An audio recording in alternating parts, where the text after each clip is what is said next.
Hey everybody, welcome to another episode of Thingamajigger Thursday. Today we're going to be going over this incredible old technology. This is a vibration tachometer. I'm going to show you how to use this, and I got this other old school tachometer, and then we're going to take a sneak peek at next week's mystery tool. Let's go. So I really am always kind of blown away at what people back, 50, 100 years ago were able to come up with. This little doodad here uses this little wire here, which acts like a reed. A reed as in like a two-cycle motorcycle engine or a two-cycle engine in general, or like for woodwind instruments, it just vibrates. And you take this thing and you set it against whatever you're trying to figure out the RPM range of, and then you slide this slider here and you can see that wire going in and out. And wherever this thing it has its maximum deflection is your approximate RPM of that, whether it's an engine or any rotating mass. Here's a quick look at the instructions, which I did need to use. It does tell you on the back, hold edgewise on device to be checked and move slider indicator to point of maximum vibration. Edgewise, I was assuming it meant that way, but I tried it a few times on my weed whacker and it just didn't quite seem right.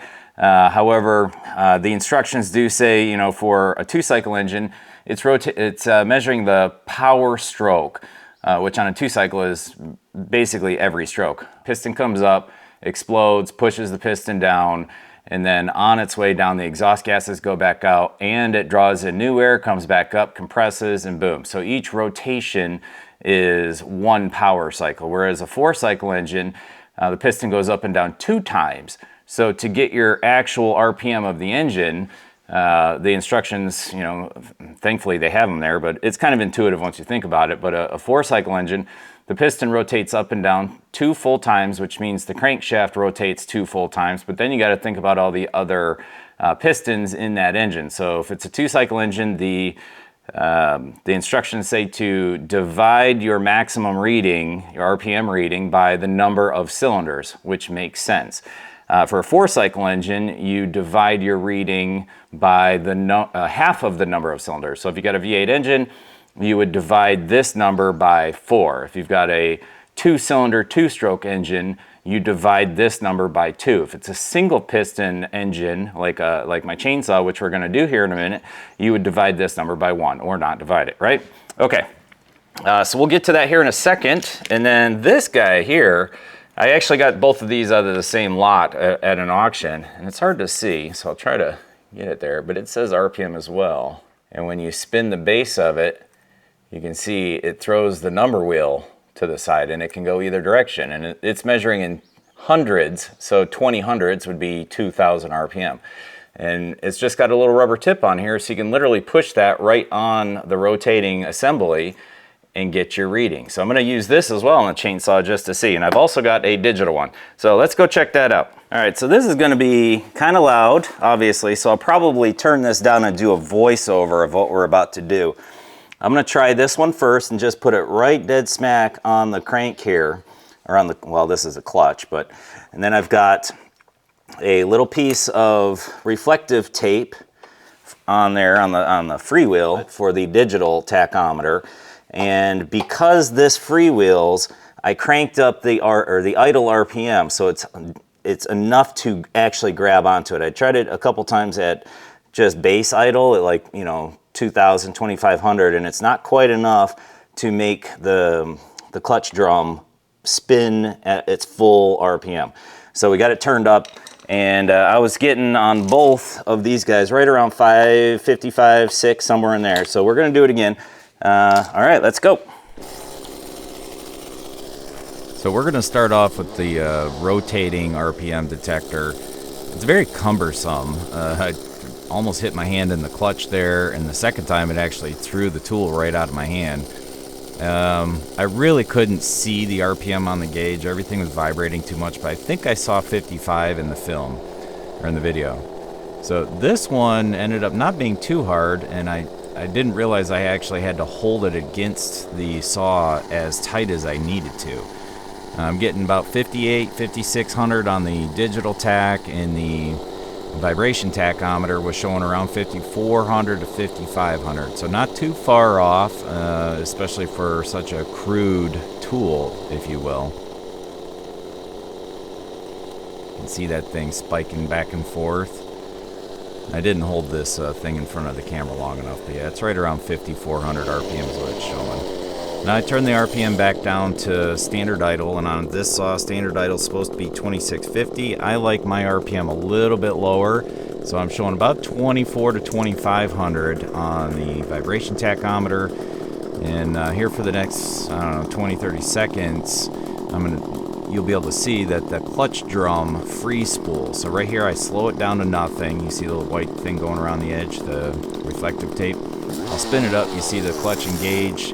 Now I'll hit the tachometer again on there, and you can see it spooling down. I'll hit the gas real quick, it goes up, and it's coming back on down. Okay, so that was interesting.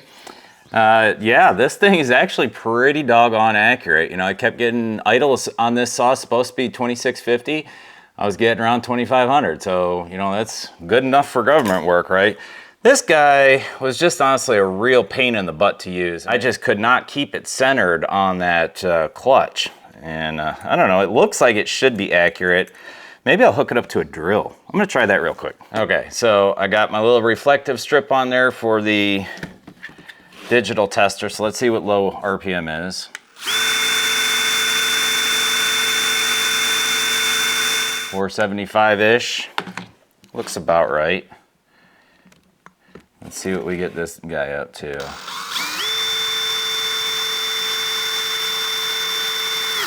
Just a smidge under 5, so 500, because it's counting in, it says RPM hundreds, so 500, and it's just a smidge below that. It is dead on.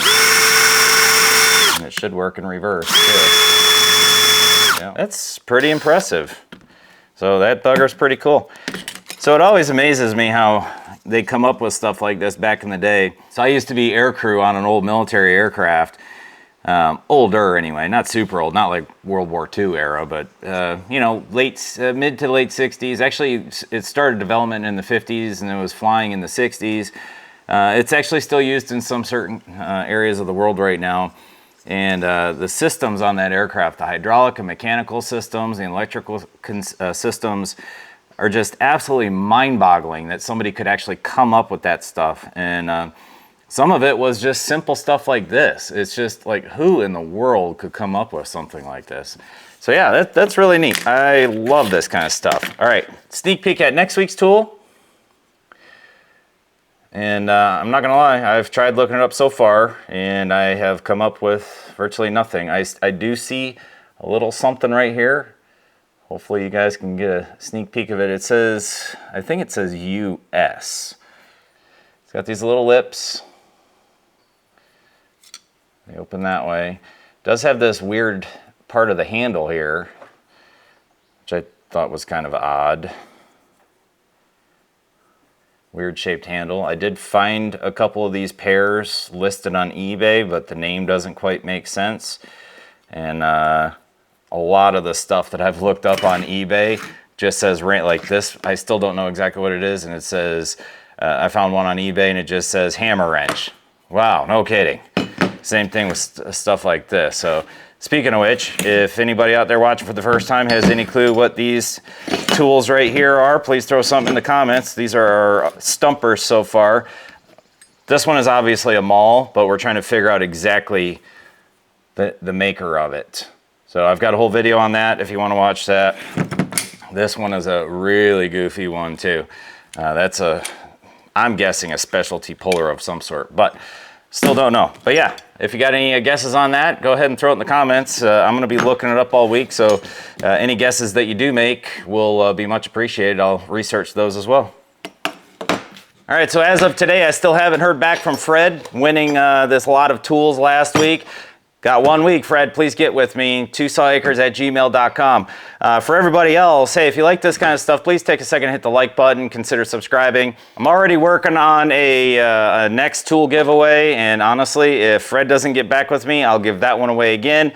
But I'm still like this is the proto socket from last week, the stud extractor socket. We'll be adding that to the bunch, and I've got a whole pile of stuff ready to go. Well, that's it for today. Appreciate y'all stopping by. Have a great and safe weekend. We'll see you next Thursday.